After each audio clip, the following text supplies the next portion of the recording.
തിരുനാവായ എടക്കുളം കുന്നുംപുറം നീറ്റിങ്ങര റോഡിൽ മൃഗാശുപത്രിക്കും സുന്നി മസ്ജിദിനു സമീപമുള്ള റോഡ് തകർന്ന് തരിപ്പണമായതോടെ ദുരിതത്തിലായി നാട്ടുകാർ. ഒരു താൽക്കാലിക പരിഹാരമെങ്കിലും ഉണ്ടാക്കുമോ എന്നാണ് നാട്ടുകാർ ചോദിക്കുന്നത്.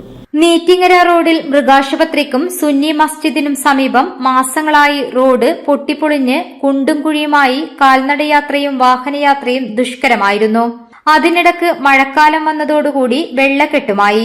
LP സ്കൂൾ മുതൽ കോളേജ് തലം വരെ യൂണിഫോം അണിഞ്ഞ് ഷൂ ധരിച്ച് കാൽനടയായി പോകുന്ന വിദ്യാർത്ഥികൾക്കും വിവിധ ആവശ്യങ്ങൾക്ക് പുറത്തു പോകുന്നവർക്കും വളരെ പ്രയാസം സൃഷ്ടിച്ചിരുന്നു. എടക്കുളം UP സ്കൂളിലേക്കും ചങ്ങമ്പള്ളി LP സ്കൂളിലേക്കും പോകുന്ന വിദ്യാർത്ഥികൾ പോകുന്ന റോഡാണ്. നൂറുകണക്കിന് വിദ്യാർത്ഥികളും കാൽനട യാത്രക്കാരുമാണ് ഇതിലൂടെ ദൈനംദിനം സഞ്ചരിച്ചുകൊണ്ടിരിക്കുന്നത്. അതുപോലെ തന്നെ ഒരുപാട് സ്കൂളിലേക്ക് പോകുന്ന വാഹനങ്ങളും ഈ വഴിയിലൂടെ തന്നെയാണ് പോകുന്നത്. അപ്പോൾ ഈ ഒരു പ്രദേശം, ഈ സ്ഥലം വളരെയധികം വെള്ളക്കെട്ട്, കാലിന്റെ നെര്യാണിക്ക് മുകളിൽ വെള്ളം കെട്ടി നിന്നിട്ട് വിദ്യാർത്ഥികൾക്ക് ഷൂ ധരിച്ചിട്ട് യൂണിഫോം ധരിച്ചിട്ട് പോകാൻ പറ്റാത്തൊരു സ്ഥിതി ഇതുണ്ടായിരുന്നത്. അങ്ങനെ ഈ ഒരു അവസ്ഥ കണ്ടപ്പോഴാണ് നാട്ടുകാരെ ഞങ്ങളെല്ലാവരും കൂടി സാമ്പത്തികമായ സമാഹരണം നടത്തിയിട്ട് ചെറിയ തോതിലെങ്കിലും ആ ഒരു പ്രശ്നത്തിന് പരിഹാരം കാണാൻ തയ്യാറായിട്ടുള്ളൂ.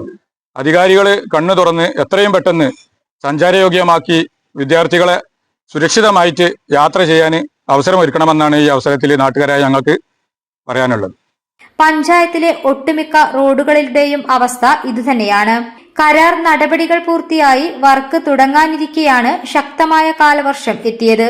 അതുകൊണ്ട് തന്നെ വർക്ക് നടത്താൻ കഴിഞ്ഞതുമില്ല.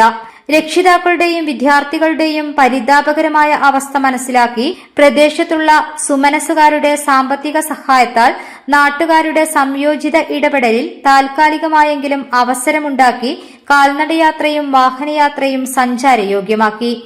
ഒരു 1800 ഇപ്പോൾ ടയർ മാറ്റിയതായിട്ടുള്ളൂ.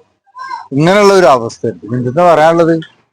ഏത് ഒരു ബൈക്കിന് പോകാൻ പറ്റുമോ? സ്പീഡ് പോയി സ്കൂട്ടി കൊണ്ട് തലകുത്തി മറിയുന്ന ആ എമ്മസ് അവസ്ഥ ഇവിടെ അവിടെ ഇപ്പൊ അടുത്ത് വീണില്ല.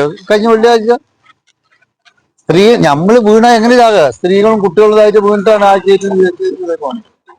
നാട്ടുകാരായ CV Shaji, VP Faisal, EP Backer, CV Ali, VP Muhammad, Ashiq, Diyab, Junaid, Fazil, Aneesh, Shafi, കുഞ്ഞു, റിയാസ് തുടങ്ങിയവർ ഇതിൽ പങ്കെടുത്തു.